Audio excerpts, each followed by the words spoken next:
All right. So as we mentioned, we're gonna stick on the story theme. Obviously, we're not gonna be as detailed like that. Partly because I just kind of forgot about this week's homework until this morning, and I was like, this is what the idea I came up with. So I asked you, let's pick 3 storylines each to pay attention to that might become storylines for Penn State football in the second half of the season, and then I put a stipulation, one of which has to be media related. I'm gonna let you go first. Pick one of your 3. Doesn't matter. Let's say, just can they stay? Can they play with expectations? Right. We talked a little bit about that after USC. This little first part of the podcast, it's different. Can they play with? I don't know. It should be easier in some ways. They're the higher expectations, but maybe less pressure. So can they play it that way? I think that's fair, and I think that is something. I think that's what made that. Like I said, I think that's what made that USC win so fascinating. Is it unlocked such a different avenue that. I mean, you said 11-1. I said 10-2, and 10-1 and 11, or 10-2 and 11-1 are very different seasons. And I think if they play the way that they're supposed to, 11-1 now looks more realistic. Not to like change my prediction, but I just think it's so fascinating to now watch them have this opportunity in that way that I don't know that they have had maybe ever. Partly because of the way the conference was set up, partly because of the way the schedule was set up. So I think that's interesting. I think the biggest, not the biggest, but I think one of the bigger storylines is going to really pick up.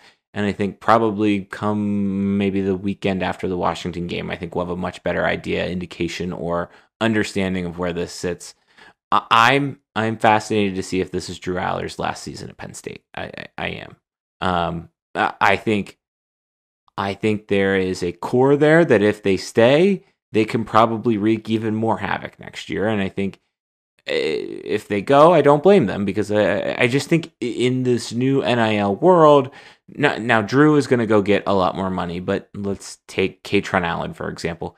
Is he going to get that much more money? Like, I think NIL wise versus the first round or first year of his NFL contract, I think that's very interesting. So that would be my one. That's nice, and it's nice. Yep, very forward thinking. Thank you.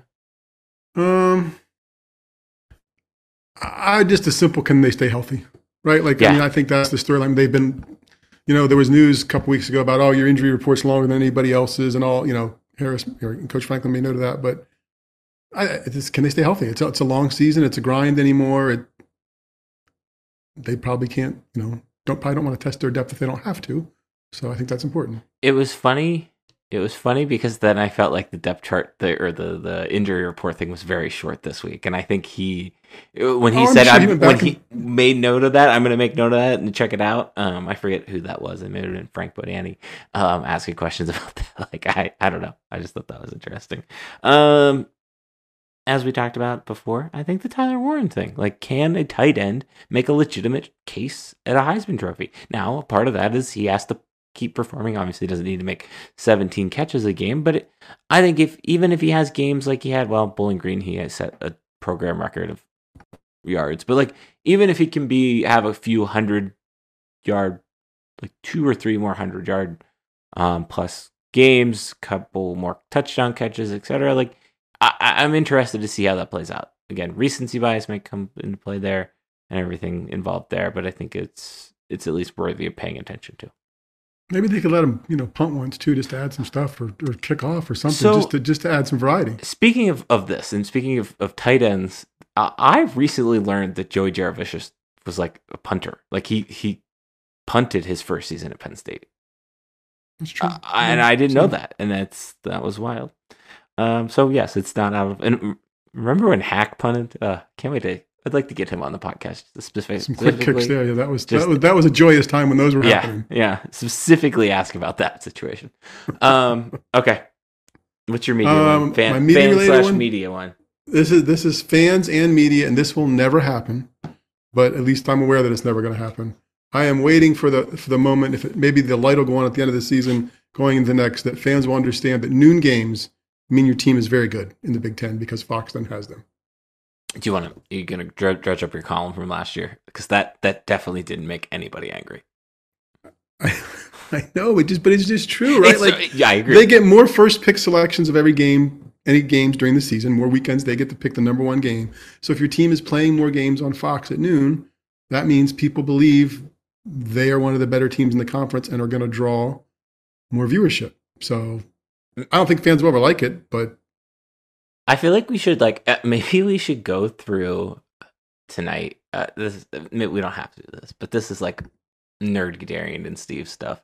But I almost want to go through the three core slots of the big noon, the CBS 3:30, and the Fox or the NBC game, and kind of chart those out and then apply multipliers towards a specific team, like Nebraska, because I feel like Nebraska has actually had a lot of big noon games. I feel like Fox is very interested in them, but I don't know that. I don't have the data specifically in front of me. So I think I agree with this. I think it sucks if you're a Penn State fan, but it's just now in this bigger conference, which I think is what you explained in that article last year of this is how it works.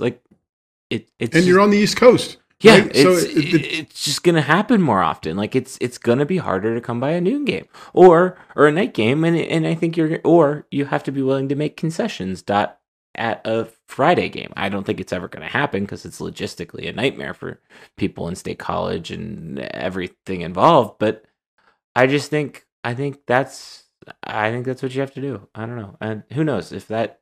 I think if that Washington game's on Peacock, I think that could be a night-ish game, just with that women's volleyball thing. It's no inside source or anything like that, but I think it's not impossible. And that's a concession that you have to make then. The game's on Peacock, and it's not as easy to watch. Although I don't know if I buy that anymore. Okay. All right, my big one. I'm going to pretend that Penn State's going to beat Wisconsin. I'm hopeful that they beat Wisconsin. So does game day come to campus? And like you and I talked about, where do game day and big noon set up? And what is that split like? I think that's very if we're looking, if any beat writer or feature writer or sports media writer out there is looking to solve the question of why game day has staying power or why big noon might overtake game day, they should come to State College, Pennsylvania on November 2nd or 3rd or whatever day it is and experience those two shows, assuming that they come, because I think they are. I think if Penn State's undefeated, I think you can't not go to game day for Penn State, Ohio State. No, I think unless something really crazy happens and they go off and that's the weekend when they do a D2 game or some crazy thing like that. Otherwise, you're here. Those teams will both be, even though Ohio State lost, those are both top 10 teams. This is the best Penn State's been this late in the season ever. The stadium will be fun. The atmosphere will be fun. But the competition, the behind-the-scenes competition, and even the front of the scenes, where those shows set up logistically, because we're assuming that same thing, that it's a noon game on Fox, right? So you want people to be around as your show ends.